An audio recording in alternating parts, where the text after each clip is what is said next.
Wakati tunapata haya mafunzo, unaweza ukawa na kidogo sana.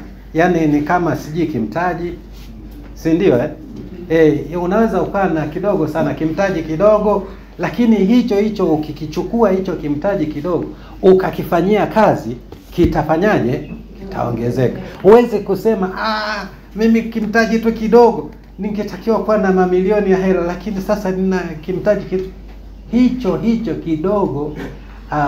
Mshukuru Mungu, halafu kifanyie kazi, kitafanyaje? Kitaongezeka.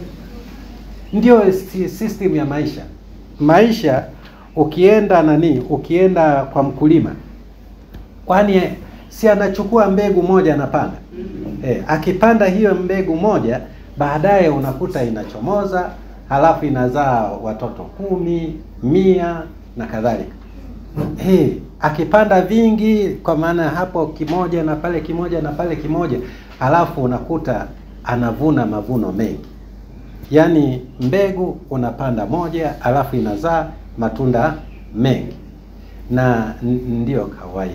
Kwa jina naitwa Kasisi Kanoni Widoni Kasomo, toka Diocese ya Rift Valley Manyoni, na kwa neema ya Mungu tumeweza kupokea mafunzo haya ya mchakato wa CCMP, na lengo la mafunzo haya na maana ni kumtambulisha mtu kuweza kuitambua mafunzo haya ya CCMP ambayo ni kuondokana na umaskini ambao sio mzuri. Na kwa sababu wengi wameshakuwa maskini kwa sababu hawajatambua fursa na rasilimali zilizokuwepo mahali hapa. Kwa hiyo kabla ya mafunzo ya CCMP, watu waliishi lakini hawakuzijua na kuzitambua rasilimali na fursa walizokuwa nazo. Na wengi walikuwa wamekaa tu, hawajui cha kufanya nini, wajua wafanye nini kuweza kujipatia kipato chao.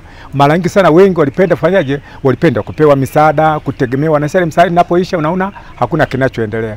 Lakini mchakato ulipoingia, tulipopokea, halafu tuliowapelekea huko, tayari kumeanza kuwa na mabadiliko kupitia mchakato wa mafunzo ya CCMP. Kwa hiyo baada ya mafunzo ya CCMP, pindi tunapokuwa tunawapelekea kuwafundisha, kuwawezesha kutambua, wameshazitambua rasilimali, wameshatambua fursa zilizopo, na sasa watu wameshaanza kuchukua hatua ya kwanza kuwa katika hali ya utekelezaji.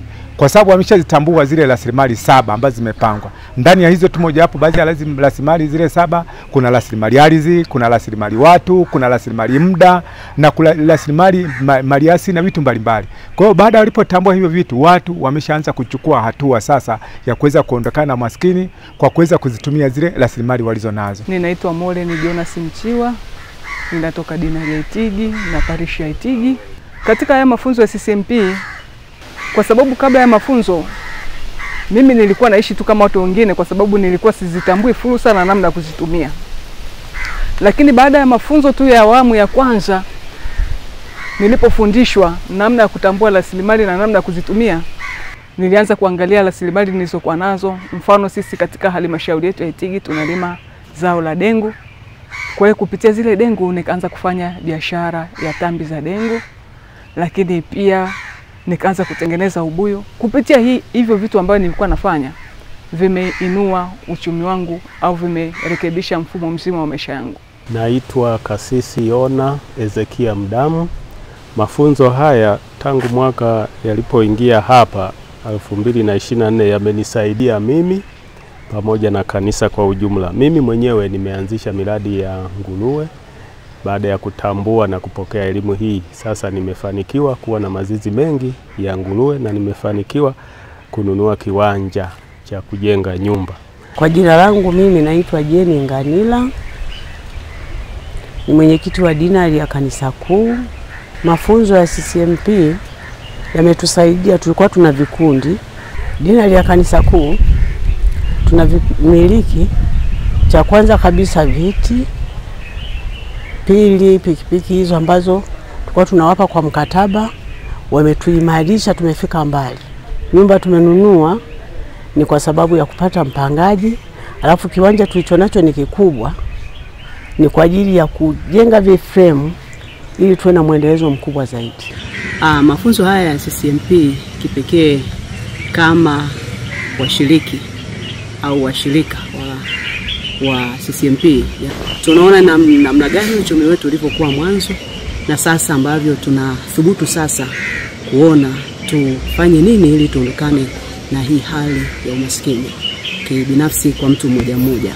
Lakini kikanisa tunaona mabadiliko ya kanisa kutoka katika mazingira ya utoaji wa sadaka kidogo na kupanda viwango ambavyo sasa angalau hata ngazi za mawasilisho, kama ilikuwa ni mawasilisho yaliyo ya chini, kwa mfano kanisa letu lilikuwa na mawasilisho ya 40% na sasa tuko katika 70%.